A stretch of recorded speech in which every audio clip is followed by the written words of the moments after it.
Hey guys, it's Miss Watkins, your ELA instructional coach at MSE. Part pep talk, part early teacher appreciation present.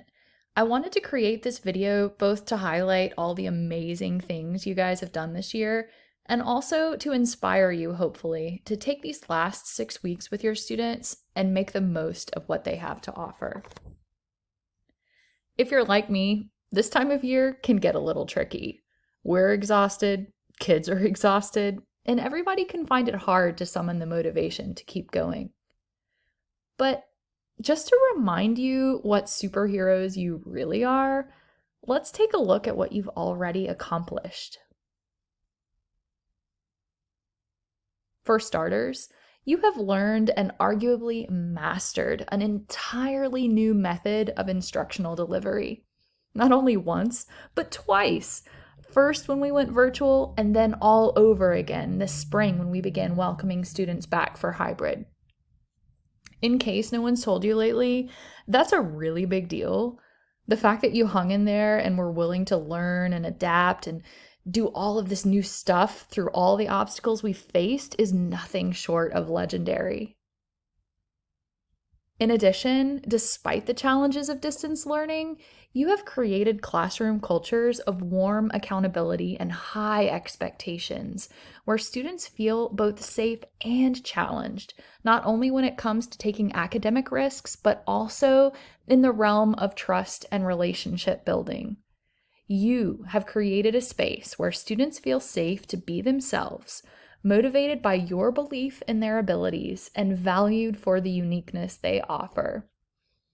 That, too, is a pretty big deal.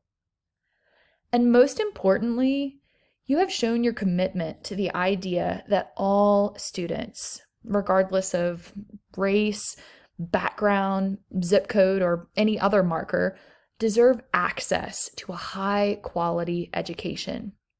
By making the decision to be here and do this work, you are actively building a more just and equitable future. And I know I don't need to tell you, that's a really, really big deal. So here we are in the fourth week of quarter four. We've come a long way since August, and starting next week, it will be time for our students to begin showing us what they've learned on the end of course tests. I know each of you has worked so hard to get them here, overcoming obstacles that no educator has ever faced in the history of our profession. And while testing does feel like a kind of closure, there's no more pressure around benchmarks, data analysis, or how to reteach low-scoring standards, our time with our students is far from over, and how we choose to use it matters as much now as it ever has. We're just beginning to understand the far-reaching consequences this past year's pandemic will have on student learning.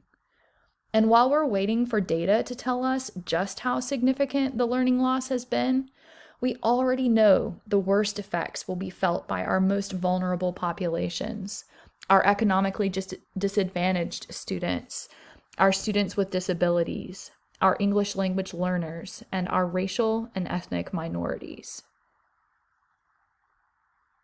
So, in light of these sobering realities, and with the freedom and flexibility you'll have once testing is over, I encourage you to get creative with your planning.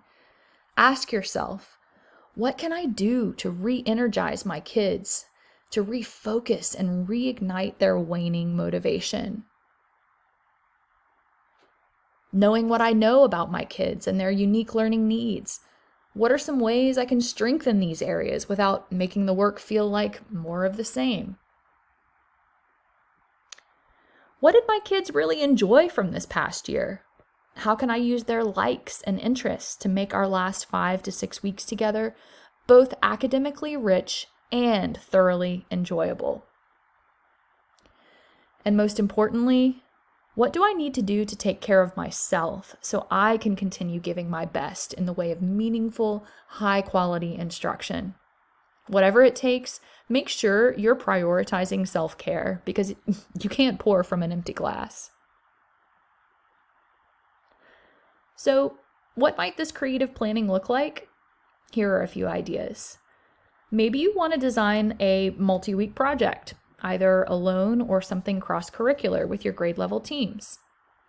The benefit of this would be that once it's planned, your work is basically finished. You simply move kids through the various stages of your project. Or maybe there was an author, a topic, or a concept that really piqued students' curiosity this past year. You could use this time to return to some of those topics and do a deeper dive than you were able to do before. Or maybe you're interested in collaborating with your next grade colleague to design a crash course introduction to next year's learning. Invite your kids to reflect upon and summarize the learning they've done over the course of the year, and then find a creative way to present this content to next year's group. Or you could even involve your kids in the planning process. Ask for ideas and make room for student choice.